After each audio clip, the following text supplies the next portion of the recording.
Red 2, which we both had the pleasure of seeing the other day. The follow-up to 2010's Red, which did a solid £7 million at the box office over here. Did well on home entertainment as well. Certainly not a blockbuster, but obviously big enough to get a sequel out a few years later. I'm not sure I've ever met someone who said, I love that first Red film so much, I am desperate to see what the characters do next. However, we can tell you what the characters do next because there is now this sequel. Bruce Willis, Helen Mirren, John Malkovich are back as the retired CIA operatives, now on the trail of a missing bomb that's gotten into the wrong hands. Frank, listen, I gotta tell you something. You have to start to learn to share your feelings, to evolve your relationship, even if it seems uncomfortable at first. You have got to make the run to emotional safety. Huh.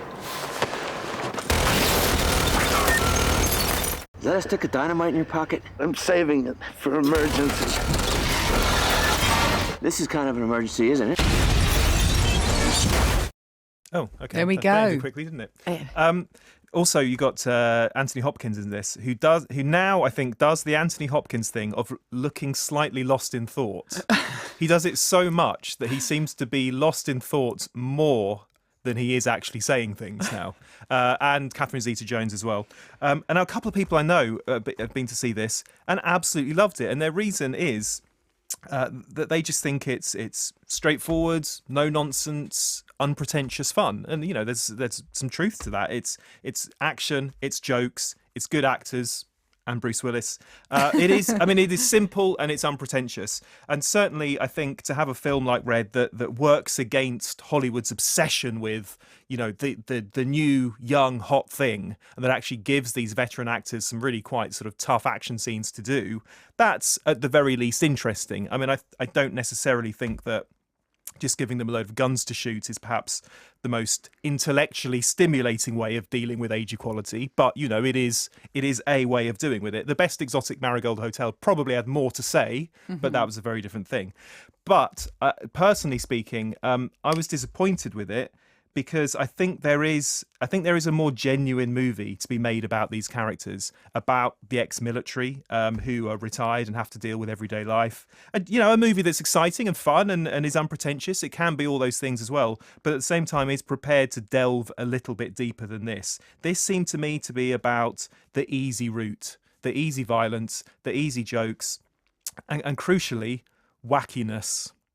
I did find it very wacky.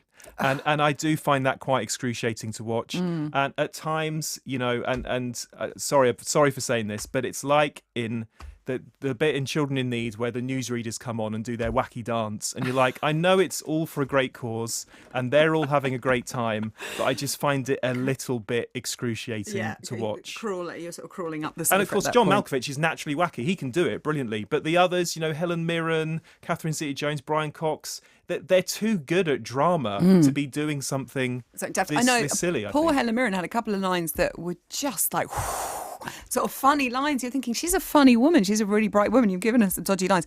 And I had to say, when Catherine Zeta-Jones appeared, all I could think of was of Peter Ustinov in One of Our Dinosaurs Is Missing. I was like, wow. What have they done to her face and her hair? And the other thing with it is, I mean, these are supposed to be the world's greatest assassins. Yeah. But no one ever manages to kill anyone. And I was getting to that point after 6.5 hours of why won't somebody die? Because it's going on and on. I think at one point they said, oh, God, they're going to, if they capture you, they'll kill you. And I was like, please catch him. Please kill him. Please. And then, I mean, there are some quite funny lines in there.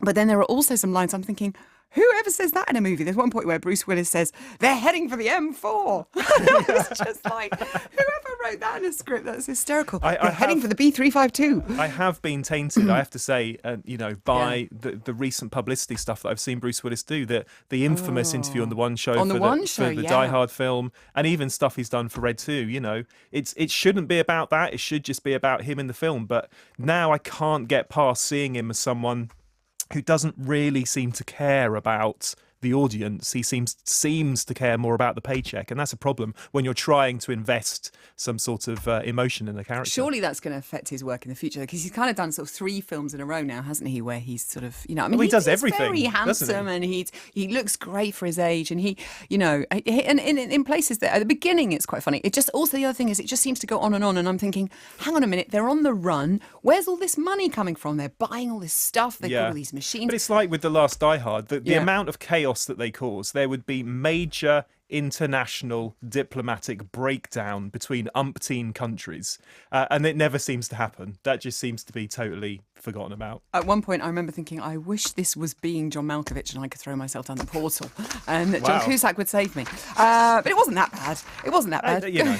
It's all right. Could do better.